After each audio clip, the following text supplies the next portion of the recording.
जिसके कान हों वो सुन ले, जिसकी आंखें हों वो देख ले।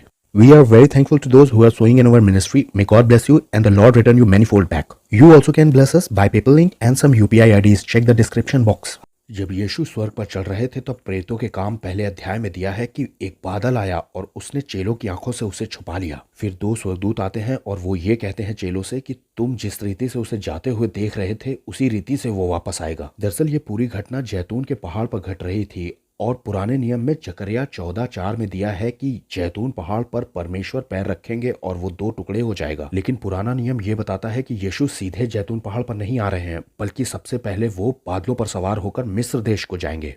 यशाया 19:1 मिस्र के विषय में भारी भविष्यवाणी। देखो, यहोवा शीघ्र उड़ने वाले बादल पर सवार होकर मिस्र में आ रहा है। क्लाउड राइडर कोई और नहीं है बल्कि यीशु ही है, क्योंकि यीशु यहोवा है। आगे लिखा है कि मिस्र की मूर्तें उसके आने से थरथरा उठेंगी। जब आप यशाया 19 के इस अध्याय को बहुत ध्यान से पढ़ेंगे तब आपको पता चलेगा कि उस वक्त मिस्र में एक सिविल वॉर चल रही है और यीशु का मिस्र को जाने का भी एक बहुत बड़ा कारण है जो मैं आपको इस वीडियो में समझाऊंगा। तो क्या इसका ये मतलब है कि यीशु जैतून पहाड़ पर नहीं जाएंगे?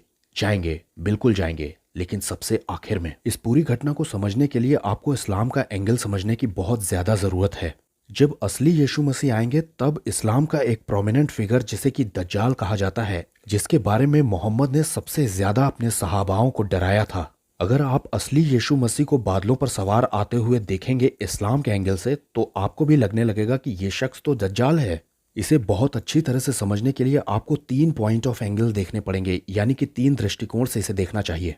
पहला एक यहूदी है जिसे हम यहूदा कहेंगे, दूसरा एक मुसलमान है जिसे हम अफजल कहेंगे और तीसरा जॉन है यानी कि एक क्रिश्चियन। अब इन तीनों के पास ही अपने अपने स्क्रिप्चर्स हैं, यानी कि अपनी धार्मिक किताबें हैं। अब उनमें लिखी हुई बातों को ये तीनों ही सच मानते हैं, जिसमें कि यहूदा यानी कि ये जूइश व्यक्ति ये सिर्फ अपने ओल्ड टेस्टामेंट को ही मानता है जिसमें मसीहा के आने की प्रतिज्ञा की गई है। यहूदा के हिसाब से नया नियम को कभी नहीं पढ़ना है, यानी कि क्रिश्चियन नया नियम को कभी नहीं पढ़ना है, क्योंकि उसके हिसाब से यीशु मसीह एक झूठे मसीहा थे, क्योंकि उन्होंने ये दावा किया था कि वो यहोवा खुदा के बेटे हैं। लेकिन हाँ, यहूदा जो पुराना नियम पढ़ता है वो खुदा यहोवा ने ही लिखवाया था, वो किसी अल्लाह ने नहीं लिखवाया था। ये बात उसे अच्छी तरह से मालूम है, इसीलिए वो कुरान भी नहीं पढ़ता है। अब हम बात करते हैं अफजल की। इसे बचपन से ये बताया गया है कि तुम्हें ना तो पुराना नियम पढ़ने की जरूरत है और ना ही नया नियम पढ़ने की जरूरत है। उसमें दरअसल अब बस थोड़ी थोड़ी बातें ही सच रह गई हैं, बाकी सब वो करप्ट हो चुकी हैं, इसलिए उन्हें पढ़ने की जरूरत नहीं है। अफजल अपने एंगल से सिर्फ कुरान को ही सच मानता है और उसमें लिखी हुई बातों को ही फॉलो करता है। दरअसल अफजल जो किताब पढ़ता है वो शैतान ने लिखवाई है और उसने यहोवा खुदा के पुराने नियम को बदल कर उल्टा सीधा लिखवा कर कुरान बना दिया। अफजल की किताब ये कहती है कि यीशु मसीह सिर्फ एक नबी था और वो कभी क्रूस पर नहीं चढ़ाया गया,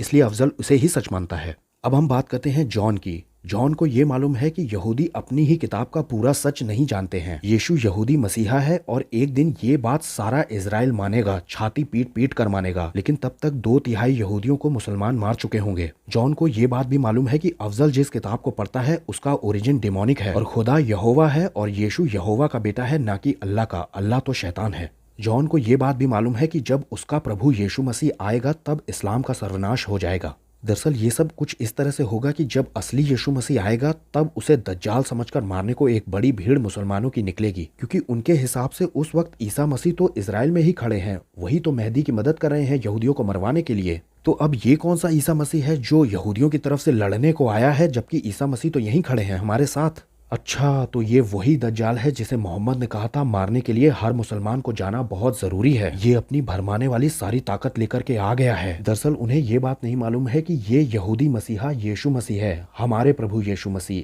जो कि स्वर्ग से भेजे गए हैं यहोवा परमेश्वर के द्वारा, वो भी इजराइल को बचाने के लिए यहूदियों की तरफ से। जब 1/3 यहूदी बचेंगे और वो ये कहेंगे कि बारूख हबा बशेम अदोनाय, तब यीशु मसीह आएंगे। ये दरअसल वही समय है जब 1000 साल का यीशु मसीह का राज्य शुरू होने वाला है और कुछ ही दिनों में सारे झूठे मजहब खत्म हो जाएंगे। इस्लाम का तो पूरी तरह से सर्वनाश हो जाएगा। अब मैं आपको कुछ इस्लामिक आर्टवर्क दिखाता हूँ। इस सीन में एक यीशु मसीह है, क्या आपको दिख रहे हैं? इसमें आगे सफेद झंडा लेकर के चल रहे हैं इमाम मेहदी, जिन्हें अल मेहदी भी कहा जाता है, जो कि मोहम्मद का बेटा माना जाता है। असली एंटी क्राइस्ट यही है, लेकिन इसके पीछे ये ईसा मसीह इतने झुके हुए क्यों चल रहे हैं? दरअसल मेहदी के सामने इस ईसा मसीह ने अपनी सबमिशन दिखा दी है, यानी कि अधीनता ग्रहण कर ली है, अपने आप को छोटा दिखा दिया है। इस दूसरे आर्टवर्क में भी बिल्कुल ऐसा ही है। ये जो झंडा पकड़े शख्स है ये अल मेहदी है, यानी कि हमारा एंटी क्राइस्ट, और ये जो झुका हुआ शख्स है ये अपने आप को ईसा मसीह कहेगा। लेकिन बाइबल के हिसाब से यही झूठा भविष्यवक्ता है, यानी कि फॉल्स प्रॉफिट है, जो कि झूठे चिन्ह चमत्कार दिखा करके पृथ्वी के रहने वालों को भरमाता है। आप इस पूरे घटनाक्रम को प्रकाशित वाक्य 13वें अध्याय में पढ़ सकते हैं। वहां इन दोनों को ही पशु कहकर बुलाया गया है। फॉल्स प्रॉफिट को तो लिखा है कि मेमने के से 2 सींग हैं। वो मेमना बनने की कोशिश कर रहा है, यानी कि यीशु बनने की कोशिश कर रहा है। और ये ईसा मसीह जो कि इस्लाम के हैं, ये फॉल्स प्रॉफिट ही हैं। ये झूठे चिन्ह चमत्कार जो कि ये फॉल्स प्रॉफिट ईसा मसीह दिखाएंगे, ये दरअसल शैतान की बैकिंग के द्वारा दिखाएंगे। ये बिल्कुल ठीक वैसे ही होगा जैसे कि फिरौन के जादूगरों ने भी वही चिन्ह चमत्कार दिखाए थे जो कि मूसा दिखा रहा था। फिरौन के जादूगर जो चिन्ह चमत्कार दिखा रहे थे, उनकी बैकिंग शैतान ने ही दी हुई थी। वो शैतान की शक्ति से ही उन चिन्ह चमत्कारों को दिखा रहे थे। और इस्लाम में तो ये साफ बताया गया है कि मेहदी के आने के समय में बहुत सारे चिन्ह चमत्कार होंगे। इसका एक छोटा सा एग्जाम्पल मैं आपको बाइबल से देता हूं जिसे लोग देख नहीं पाते हैं। बाइबल में दिया है कि 3.5 साल के लिए 2 भविष्यवक्ता नजर आएंगे इजराइल में, और वो आसमान को बंद कर देंगे, यानी कि उनके दिनों में बारिश नहीं होगी। 42 महीनों तक अगर पृथ्वी पर बारिश न हो, इसका सीधा सा मतलब है कि सूखा पड़ जाएगा और फूड शॉर्टेज शुरू हो जाएगी, जिसे अकाल की सिचुएशन कह सकते हैं। लेकिन बाइबल ये भी बताती है कि 3.5 साल के बाद जब ये दोनों भविष्यवक्ता यानी कि 2 गवाह मार दिए जाते हैं एंटी क्राइस्ट के द्वारा, तब लिखा है कि पृथ्वी के रहने वाले, जिन्हें कि अर्थ ड्वेलर्स कहा गया है, ये अर्थ ड्वेलर्स बड़े खुश हो जाते हैं। इतने खुश हो जाते हैं कि एक दूसरे को गिफ्ट भेजते हैं। और बात तो ये भी लिखी हुई मिलती है कि इन्होंने पृथ्वी के रहने वालों को बड़ा सताया था। और परमेश्वर के द्वारा भेजे गए इन दोनों भविष्यवक्ताओं की मौत से पृथ्वी के रहने वाले ये अर्थ ड्वेलर्स बहुत बहुत खुश होते हैं। एक दूसरे को गिफ्ट भेजने लगते हैं, मिठाइयां बांटने लगते हैं। और इसका कारण जानते हैं क्या है? कारण पवित्र आत्मा ने मुझे दिखाया।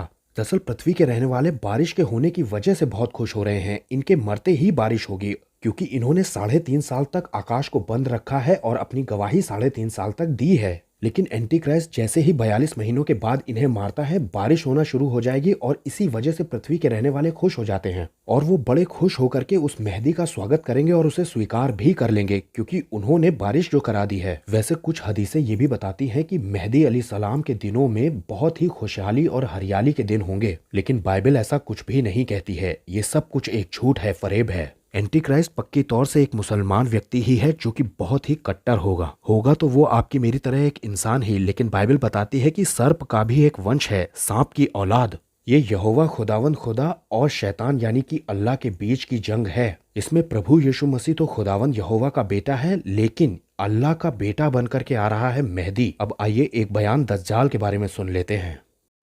हदीस में आता है कुर्बे क़यामत में दज्जाल जाहिर होगा। उसे अल्लाह ने ताकतें दी होंगी, बहुत सारी कुव्वतें दी होंगी।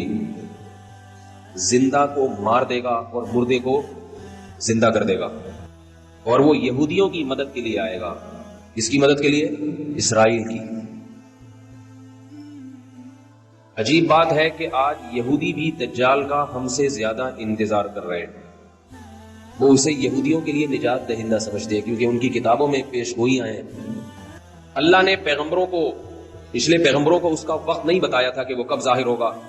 इसलिए हदीस में आता, हर पैगंबर ने अपनी उम्मत को उससे डराया है, उसके फितने से बचने का हुक्म दिया है। उसका फितना होगा क्या? वो ऐसे ताकत और कुव्वत के करिश्मे दिखाकर अपने खुदा होने का दावा करेगा। समझ रहे बात को कि नहीं समझ रहे? जो जाहिर परस्त लोग हैं। और होगा काना। हदीस में आता है कि खुदा काना नहीं हो सकता, अल्लाह तो रैब से पाक है। तो दज्जाल के ताकत और कुव्वत को लोग देखेंगे, लेकिन उसके आजिजी को, उसके काणे होने को नहीं देखेंगे लोग। इतना बड़ा ऐब है तुझमें। आपने फरमाया कि तुम्हारा रब काना नहीं हो सकता। और उसकी पेशानी पर वाज़ेह लफ्जों में काफिर लिखा हुआ होगा। काफिर, यह भी अलामत होगी कि झूठा है, कज़्ज़ाब है। लेकिन जाहिर परस लोग उसकी ताकत को देखकर उस पर ईमान लाएंगे। हदीस में आता है उसके एक तरफ आग होगी और एक तरफ बाग होगा। जो उस पर ईमान लाएगा उसको बाग में दाखिल करेगा, और जो ईमान नहीं लाएगा उसको आग में फेंक देगा। आप सल्लल्लाहु अलैहि वसल्लम ने फरमाया, जो आग है हकीकत में वो जन्नत का बाग है, और जो बाग है हकीकत में वो आग है। दज्जाल आएगा क्यों? यहूदियों की मदद के लिए। किस दौर में आएगा? जिस दौर में हजरत महदी जाहिर होंगे। समझ रहे नहीं समझ रहे बात?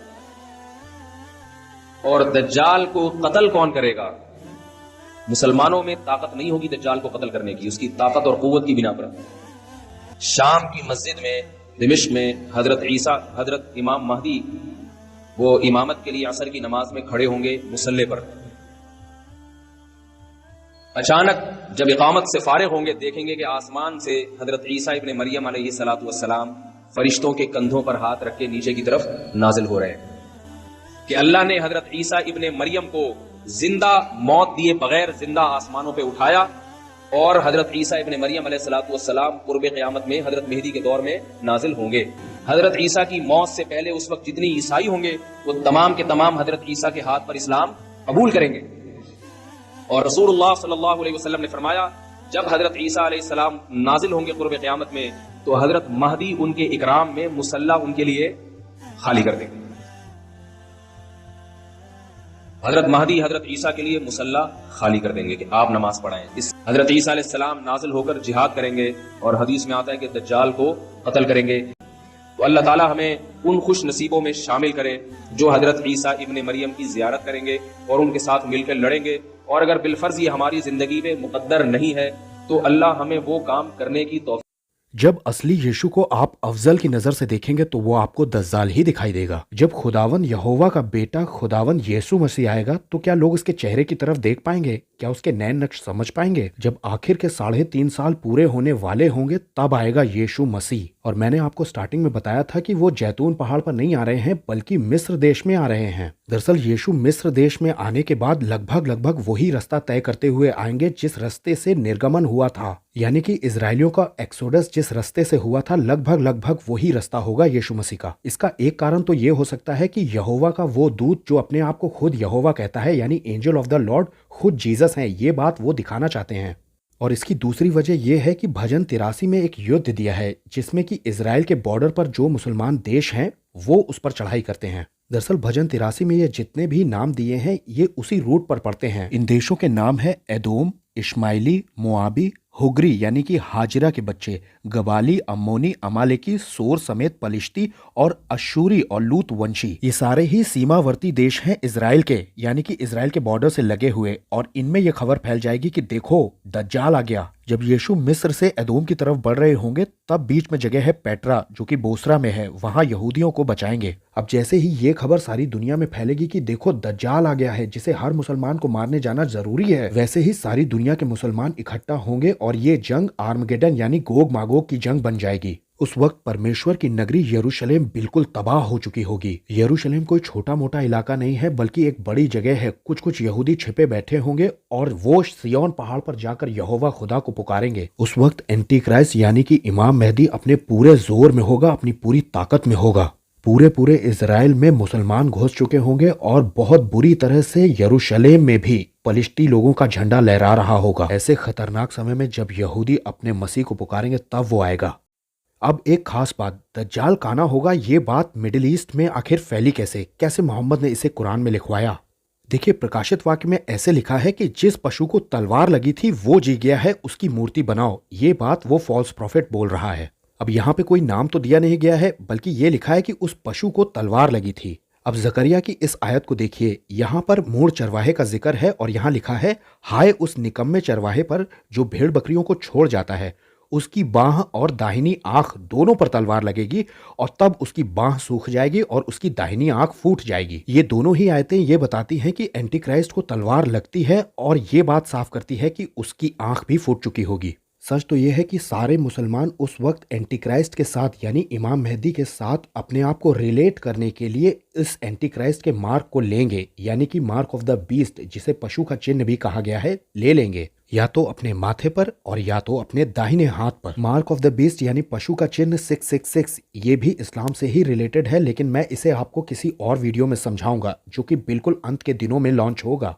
खैर सबसे आखिर में हरमगिदोन की लड़ाई में मुसलमान एक बड़ी भीड़ लगा करके उस दज्जाल को मारने को निकलेंगे जो कि हमारे प्रभु यीशु मसीह हैं।